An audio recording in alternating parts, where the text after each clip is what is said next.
Welcome back to Morning Trade Live. I'm Alex Coffey, now joined by Tony Zhang, Chief Strategist at Options Play, to discuss Target. Tony, good morning to you. Happy holiday week, holiday shortened week. I know you're far across the globe, but talk to us here about Target. It looks like a stock that's trying to base out, maybe turn a little bit more optimistic. How do you see it? Yeah, that's exactly right. I think that's a good classification. This is a stock that has been trying to form a base here for the last 3 months after shedding 50% of its value over the past year. And just in the last couple of days, we started to see some meaningful progress on that, breaking out above that base, which just also happens to be the psychological $100 level that we broke out from a couple of days ago on high volume. And I think that's a good sign that this bottoming formation is potentially complete. We're starting to see some outperformance relative to the sector and the S&P 500. So those are all good signs from a timing perspective, from a technical analysis perspective for Target. But, I think the story here is really more so on a valuation basis or on the fundamental side, because you have Walmart, you have Costco, both of these great names trading at just, valuations that are off the charts. Walmart trading at 39 times forward earnings, Costco trading at 50 times forward earnings.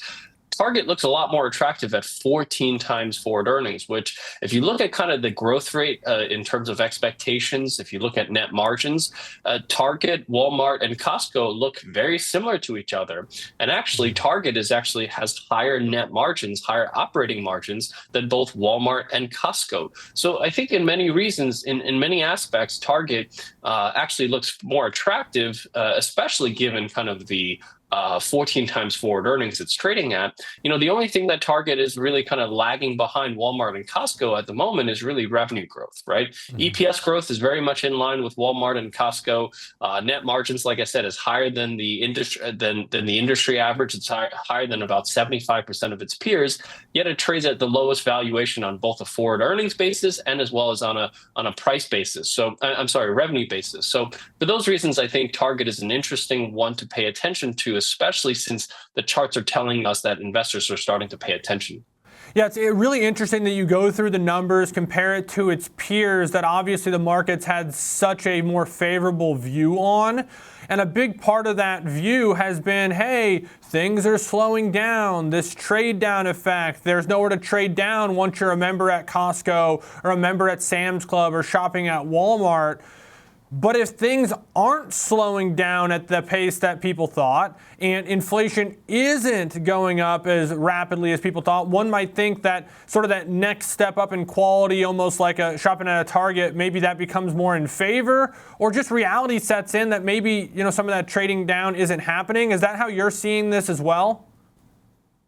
Yeah, so there's definitely one element of that. But there's also just the fact that Target has really been beaten down over the last year or so for political reasons, for other reasons.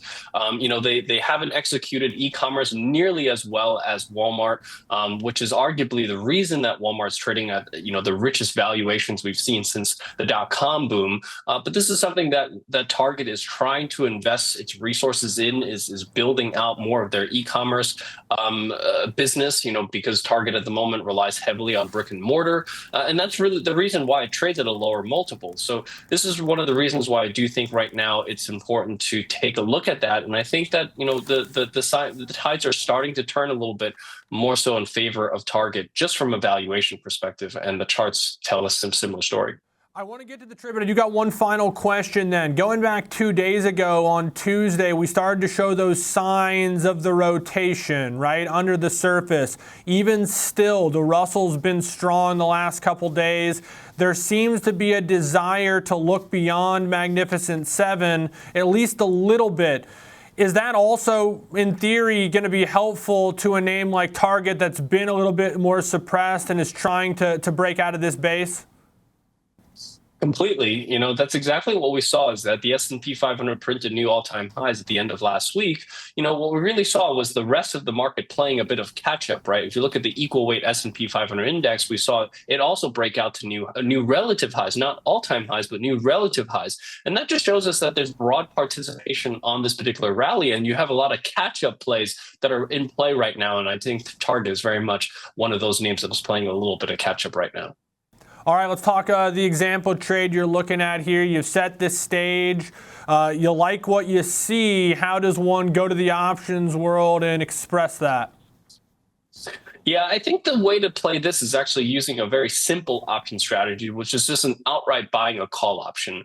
My upside target here for Target is around 130. The short-term upside target is around 130. So I have a fair amount of upside from where we are right now. And I think the best way to play that is to just simply buy a call option. I'm going out to the the August expiration. I'm looking at buying a slightly in-the-money call option at $100 strike price. Earlier today, you can pay about $8.25 for that debit. For that long call, which gives you only about 3-4% before the strategy breaks even on this particular trade, with unlimited upside, all the way into my 130 upside target, while only risking in this particular case just a little under 8% of the stock's value to the downside. This way, you have asymmetrical risk profile. You have leverage upside to the upside with limited risk to the downside. Good stuff. Tony Zhang, I appreciate it so much. You have a great holiday weekend.